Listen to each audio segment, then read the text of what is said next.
ये आप देख सकते हैं यहाँ पर ये कुछ महिला मार्शल्स हैं, सामने इधर जो पुरुष मार्शल्स हैं और लगातार धरने प्रदर्शन पर 40 दिनों से बने हुए हैं। नमस्कार मैडम, बहुत स्वागत है चैनल में हमारे चैनल के माध्यम से आप लोगों तक या कहें कि सरकार तक क्या कहना चाहेंगे, क्या बात पहुंचाना चाहेंगे? सर, हम तो यही कहना चाहेंगे कि प्लीज हमें जल्दी से जल्दी रोजगार जो है हमें मतलब मिलना चाहिए बस। कितने समय से आप यहाँ सिविल डिफेंस से जुड़े हुए हैं, कब से कर रहे हैं? सर, इसमें तो हम 2014 से। 2014 से? जी सर। तो और कुछ सर, स्थिति बहुत खराब है। हम सरकार से यही कह रहे हैं कि हमारी सुनी जाए, हमें ड्यूटी दी जाए, वो भी 60 साल के लिए हमारी ड्यूटी दे दी जाए, क्योंकि हमारे घर की स्थिति बहुत खराब है। हमारे बच्चे भी हैं, हमारे घर में परिवार भी है, हम किराए से भी रहते हैं, सब कुछ देना, हमें किराया सब भरना है। आज हो गया, आज देख लो, फिर 10 तारीख को हमारे किराया लग जाता है। अब मकान मालिक बोलेगा हमें किराया दो, अब कहाँ से देंगे हम किराया? बताओ, जो हमें सैलरी मिली थी वो सारे खर्च हो गया, अब हमारे पास भी नहीं है। हमारे बच्चे ट्यूशन का फीस भी, ट्यूशन वाली भी बोल दी कि मैडम आप पैसे दे दो, 10 तारीख तक यहाँ भी फीस लगता है, यदि नहीं दोगे तो फिर आप अपने बच्चे को घर बिठा दो, हम पढ़ाएंगे नहीं आपके बच्चे को।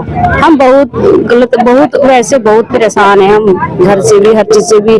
हमारे घर में आपका सैलरी का इशू था कि 5 महीने से सैलरी रुकी, वो आपको मिल चुकी है? कैसे मिल चुकी है, लेकिन फिर कर्ज भी तो। देखिए सामने जो महिला मार्शल है, ये अपने बच्चे को लेकर, अच्छा, अपने पति के प्रोटेस्ट को अपना यहाँ पे सपोर्ट करने के लिए आएंगे। तो मतलब जब आपके पति को 5 महीने से सैलरी नहीं मिल रही थी तो घर में कितनी तकलीफ, क्या चल रहा था? सर, उस समय का हाल तो पूछो ही मत ही। उस समय से अब तक वही हाल चल रहा है। नहीं तो घर में राशन था, नहीं किराया था, नहीं दवा के लिए पैसे थे घर में, नहीं स्कूल के बच्चों को फीस देने के लिए पैसे भी नहीं थे। उस समय इतना बुरा हाल था कि ऐसे में कैसे चलाया आपने घर को, कैसे मैनेज करा, कुछ बताएं? आप जैसे एक दूसरे से कर्जा लेके हम अपने घर का खर्चा चला रहे थे। जितना कर्ज हो गया हमारे ऊपर, कर्जा की पैन, जितनी सैलरी आई थी सारे कर्जे में ही चली गई, वो भी मतलब निकला नहीं कर्जा भी हमारे ऊपर से। वही स्थिति फिर है, काम कुछ नहीं है, यहीं पड़े रहते हैं।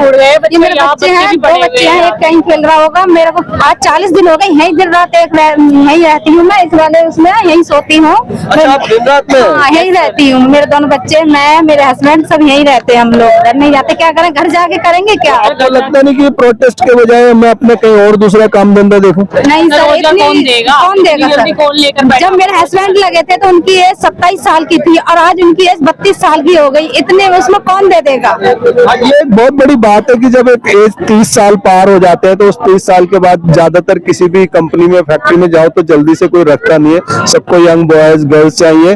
तो ये मैडम सही कह रही है। तो आइए और भी महिलाओं से यहाँ मिलते हैं, महिला मार्शल्स है यहाँ पर। नमस्कार मैडम, सबसे पहले तो बहुत तकलीफ है कि आप लोगों को इस दौर से गुजरना पड़ रहा है। भैया क्या करें, दौर तो गुजरना पड़ेगा। अभी यहाँ इतने दिन से 1.5 महीना होगा हमारे को यहाँ बैठे हुए, भूखे पैसे, घर में बच्चों को भी देख रहे, अपने घर की खुशी भी नहीं मना रहे, ब्याह शादी में भी नहीं अच्छे से जा रहे, किसी के घर भी, रिश्तेदारों को भी, अपने घर में भी। लेकिन ये तो उन्होंने देखना चाहिए ना, केजरीवाल जी ने दोनों कहा माता बहने, अब माता बहने कहाँ चली गई? ये कहता ना इतना मैं रहूंगा।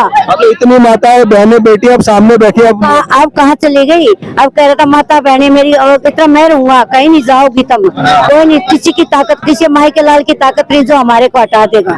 अब उसके रहते रहते हटा रहे हैं, अब कहाँ चले गए? आना चाहिए ना उन्होंने, माता बहने दूर, हम तो दूर नहीं है, लेकिन वो दूर होते जा रहे हैं। हमने तो बतेरी मेहनत करी, उनकी सब वोट वगैरह सब दी, जितनी फैमिली मेंबर थे सबको वोट दिलवाई, कह कभी दिलवाई, हमने मेहनत करी है ना, इसलिए हम यहाँ बैठे। आज हमारी जो सुन ले तो अगर वो आ जाए ना, बड़ी उम्मीदों से वोटर्स जो है अपने प्रतिनिधि को चुनता है और इस समय ये अपने आप को ठगा सा महसूस कर रहा है। इसलिए तो चुना था, जो अच्छा काम करेगा हमारे प्रति, अच्छा काम। महिला को तो सबकी मजबूरी है, किसी के सिर पर आदमी नहीं है, किसी का है तो होने के नाते बराबर है वो, कि सबकी मजबूरी है। कोई किराए पर रह रहा, कोई बाहर से आ रहा, सबके अपने मकान थोड़ी है दिल्ली में। सही बात है। तो बहुत मजबूरी है, हमारे को पता, हम कैसे चला रहे, हम चटनी रोटी भी नहीं मिल रही। तो ये बहुत ही दुखद और तकलीफ दे बात है। मैडम नमस्कार, आप कुछ कहेंगे? शुभ नाम आपका, क्या, कब से आप सिविल डिफेंस में? मैं 2015 से सिविल डिफेंस में हूँ। बस हम तो सरकार से ही निवेदन करें कि हम लोगों का रोजगार वापस दे दे। रोजगार वापस? हाँ, ताकि हम लोगों का गुजारा हो सके, हमारे बच्चे पल सके। चलिए, बस धन्यवाद। 10,700 मार्शल है, इनका रोजगार वापस कर दे बस। मैं तो सब एक दूसरे में करेंगे तो बोलेगा कौन? जी नमस्कार, बहुत स्वागत है हमारे चैनल में। सबसे पहले अपना शुभ नाम परिचय देते हैं दर्शकों को। मेरा नाम मीनू कौर है। मीनू कौर। तो क्या क्यों प्रोटेस्ट पे हैं, किस तरह के हालात चल रहे हैं, दर्शकों को बताएं ताकि हो सकता है कोई ना कोई सुन करके कहीं सपोर्ट हो। हाँ, और हालात तो देख ही रहे हो कि सुनवाई हमारी नहीं हो रही है और बहुत टाइम लग रहा है इस चीज को, और जिससे हमें भी बहुत दिक्कत हो रही है नौकरी ना होने की वजह से। काफी लोग बेरोजगार हैं। सिविल डिफेंस में है? हाँ, सिविल डिफेंस में हूँ, मार्शल में क्लस्टर बस में। तो वही लेडीज को बहुत ज्यादा प्रॉब्लम हो रही आपका ये जो रोज छूट जाने से आपके जो है जो दिनचर्या है, जो परिवार आप चला रहे थे, कितना असर पड़ा है? बहुत असर पड़ा है, क्योंकि हम तो डिपेंड ही हो गए थे इस पे। क्योंकि हमें 3 महीने का ऑर्डर कह करके 3 महीने 4 महीने फिर 3-4 साल तक हमें लगाया, फिर हम इस पे डिपेंड हो गए क्योंकि हमारी नौकरी अब कहीं नहीं जाएगी। अब अचानक से इन्होंने हमें हटा दिया तो हमें बहुत दिक्कत आ रही है। या तो 3 महीने का ऑर्डर होता तो 3 महीने में हटा देते तो हमें इतनी दिक्कत का सामना नहीं करना पड़ता। हाँ, तो देखो हमें 5-7 साल हो गए, डीटीसी वाले तो और ज्यादा 8 साल हो गए, तो हर कोई डिपेंड हो गई। तो आप सोच सकते हो कि कितनी दिक्कत आई। हम लोग 40 दिन से बैठे हुए हैं, हम लोग का कुछ भी सुनवाई नहीं होती है। यहाँ आते हैं, बाल बच्चे घर पर छोड़कर आते हैं, आज हो जाए कल हो जाए, मगर कोई नहीं, देखने तक से भी नहीं आता है, पूछने तक से नहीं आता है। हम लोग दुखी होकर जाते हैं यहाँ से, हमेशा दुखी रह रहे हैं।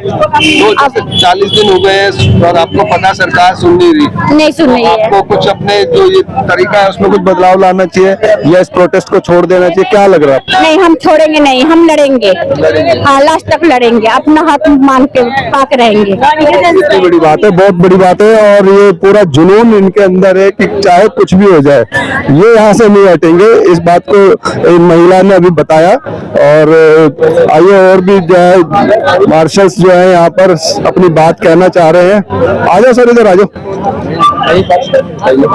हाँ, क्या शुभ नाम है आपका? माय नेम इज मिथुन कुमार। बताएं आपकी क्या तकलीफ है, दर्शकों को एक बार। तकलीफ है कि यहाँ पर 1 महीने से ज्यादा हो गए पर यहाँ धरना पे बैठे हुए हैं, और हमारे 8 जवान शहीद हो गए धरने के कारण, और कुछ घर में हार्ट अटैक आ गए उनके कारण शहीद हो गए। पर जितने भी है यहाँ पर आम आदमी पार्टी है वो सोए हुए है एक तरफ से। दिल्ली में 70 सीटें हैं, 70 सीटें हैं। इसका मतलब ये है कि इतने सारे नेताओं में से एक भी नेता यहाँ पर आने के लिए कोई टाइम नहीं है उनके पास। बिल्कुल सही बात है। दिल्ली सचिवालय गेट नंबर 6 के पास, उनके पास ही हम धरना दे रहे हैं, लेकिन अंदर सारे नेता हैं। वहां से बाहर निकलने में कम से कम 500 मीटर की दूरी में है, वो आ नहीं सकते, रोड पे नहीं आ सकते बाहर, वहीं से घर चले जाएंगे। अब ये है कि हमारे पे रोजगार नहीं है। अब क्या है, और हमारी समस्या इतनी ज्यादा है कि हम पूछो मत। तो रोजगार आप पे नहीं है और परेशानी आपके घरों में लगातार है, पिछले 40 दिन तो कम से कम हो गए, तो ऐसे में अब क्या करेंगे? कर रहे हैं भाई साहब जो कर सकते हैं, प्रोटेक्ट कर रहे हैं हम जो कर सकते हैं, बस बाकी सरकार के हाथ में है। प्रोटेस्ट ही एक सहारा है। बाकी